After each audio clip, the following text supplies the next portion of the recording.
Salut à toi! Est-ce qu'il t'est déjà arrivé de manquer de stabilité au niveau des épaules lors de tes développés ou de tes tirages? Il est également possible que cette instabilité soit présente lors de mouvements plus simples comme des curls par exemple ou dans la vie de tous les jours. Je ne te parle évidemment pas d'un manque de stabilité important, mais plutôt de cette petite gêne qui te donne l'impression que quelque chose ne fonctionne pas correctement. Lorsqu'on parle de stabilité aux épaules, on a tendance à penser à la coiffe des rotateurs, qui par définition a pour rôle de stabiliser les épaules. Ce qu'on oublie, c'est que le lien entre les différents muscles de la coiffe, c'est qu'ils vont tous s'insérer sur l'omoplate, également appelé scapula. L'omoplate est une structure relativement mobile, qui est capable de bouger dans différents plans, afin de permettre les mouvements de l'épaule. Elle s'articule directement avec l'humérus et la clavicule. Il est donc assez simple de comprendre que tout manque de stabilité au niveau de l'omoplate se répercutera directement sur l'épaule. Lorsqu'on a les épaules qui partent vers l'avant, les muscles fixateurs des omoplates sont surétirés. Ils vont avoir tendance à trop se relâcher et cela va entraîner une perte de stabilité.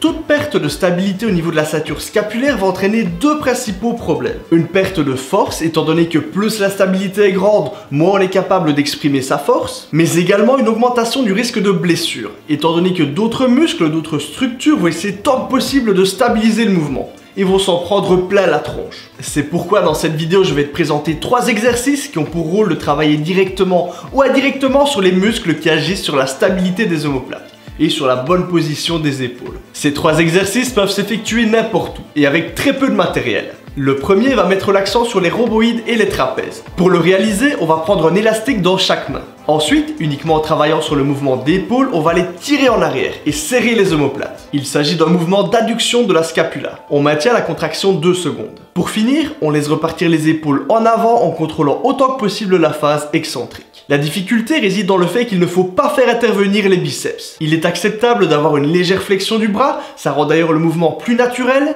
mais il ne faut pas que le biceps soit le moteur du mouvement. Tu pourrais effectuer 3 séries de 6 à 10 répétitions. Ici, on met vraiment l'accent sur la sensation et sur la perfection du geste. Le second mouvement va se focaliser sur les différents muscles qui tirent les épaules vers le bas. Pour ce faire, à l'aide des mêmes élastiques, on va se pencher en avant. Ensuite, toujours uniquement dans un mouvement d'épaule, on va les tirer vers le bas. On maintient également la contraction 2 secondes et on relâche tout doucement. Comme pour l'exercice précédent, il faut faire en sorte autant que possible de limiter l'intervention des biceps. Tu peux également effectuer 3 séries de 6 à 10 répétitions. Pour ces 2 exercices, tu peux te permettre de les faire en unilatéral. Si tu as du mal à trouver le mouvement correct, te focaliser sur un côté à la fois te facilitera grandement la tâche. Troisième et dernier exercice, on va ici être sur un mouvement de gainage de la scapula et de la coiffe des rotateurs. Pour ce faire, on va prendre en main 2 petits disques, entre 500 g et 2,5 kg en fonction de ta force. On va se placer sur le ventre, former un V avec ses bras et les pivoter en rotation externe. On va ensuite décoller les bras en serrant les omoplates et en sortant la cage thoracique.